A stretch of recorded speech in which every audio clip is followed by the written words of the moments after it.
Water metro പദ്ധതി ആരംഭിച്ച ആദ്യ നഗരമായ കൊച്ചി വീണ്ടും ഞെട്ടിക്കുന്നു. ആലുവയിൽ നിന്നും കൊച്ചി ഇന്റർനാഷണൽ എയർപോർട്ടിലേക്ക് വാട്ടർ മെട്രോ പരിഗണനയിൽ. റോഡിലെ ഗതാഗത കുരുക്കിൽപ്പെടാതെ അതിവേഗത്തിൽ എയർപോർട്ടിലെത്താൻ ജലഗതാഗതം ഉപയോഗപ്പെടുത്തുന്ന വഴി മലിനീകരണം കുറയ്ക്കാനും ചിലവ് കുറയ്ക്കാനും ഇത് ഉപകരിക്കും. മെട്രോ സ്റ്റേഷനിൽ നിന്നും ഫീഡർ ബസ് കൂടി സർവീസ് നടത്താമെന്നിരിക്കെ കൊച്ചി ഭാഗത്തു നിന്നും അതിവേഗതയിൽ എയർപോർട്ടിലെത്താൻ ഇനി സാധിക്കും. ഇത് സംബന്ധിച്ച് അധികൃതർ പ്രാഥമിക പഠനങ്ങൾ നടത്തിക്കഴിഞ്ഞു. റോഡ് വഴിയുള്ള യാത്രയേക്കാൾ എളുപ്പത്തിലെത്താം എന്നതാണ് വാട്ടർ മെട്രോയുടെ സാധ്യത വർദ്ധിപ്പിക്കുന്നത്.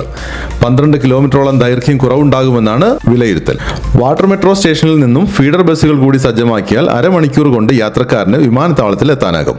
എന്നാൽ പദ്ധതിക്കായി വിമാനത്താവള ഭാഗത്ത് 3 കിലോമീറ്ററോളം കനാൽ വികസനം നടത്തേണ്ടതുണ്ടെന്ന് കൊച്ചി വാട്ടർ മെട്രോ ലിമിറ്റഡ് ഉദ്യോഗസ്ഥർ ചൂണ്ടിക്കാട്ടി. കൊച്ചി മെട്രോ റെയിൽ ലിമിറ്റഡ് തയ്യാറാക്കുന്ന കൊച്ചിക്കായുള്ള പുതിയ സമഗ്ര ഗതാഗത പദ്ധതിയിൽ സാധ്യതയുള്ള 3 ജലഗതാഗത മാർഗങ്ങൾ ശുപാർശ ചെയ്തിട്ടുണ്ട്. വരാപ്പുഴ മുതൽ സിയാൽ കാലടി വരെ, കടമക്കുടി കോട്ടപ്പുറം, ഇടക്കൊച്ചി, അരൂർ, പനങ്ങാട്, സൗത്ത് പറവൂർ എന്നിവ ആലുവയിൽ നിന്നും കൊച്ചി ഇന്റർനാഷണൽ എയർപോർട്ടിലേക്ക് വാട്ടർ മെട്രോ പ്ലാൻ ചെയ്യുന്നു. വിജയകരമായ കൊച്ചി വാട്ടർ മെട്രോ മാതൃക രാജ്യത്തെ മറ്റ് സ്ഥലങ്ങളിലും ആരംഭിക്കാനുള്ള സാധ്യത പരിശോധിക്കുകയാണ് കേന്ദ്ര സർക്കാർ. സാധ്യ പഠന പട്ടികയിൽ ഇടക്കൊച്ചിയെയും കൊല്ലത്തെയും ഉൾപ്പെടുത്തിയിട്ടുണ്ട്. അഹമ്മദാബാദ്, സൂറത്ത്, മംഗളൂരു, അയോധ്യ, ധുബ്രി, ഗോവ, കൊൽക്കത്ത, പട്ന, പ്രയാഗ്രാജ്, ശ്രീനഗർ, വാരണാസി, മുംബൈ തുടങ്ങി രാജ്യത്തെ 18 ഇടങ്ങളിൽ വാട്ടർ മെട്രോ ആരംഭിക്കുന്നതായാണ് കേന്ദ്രം പരിഗണിക്കുന്നത്.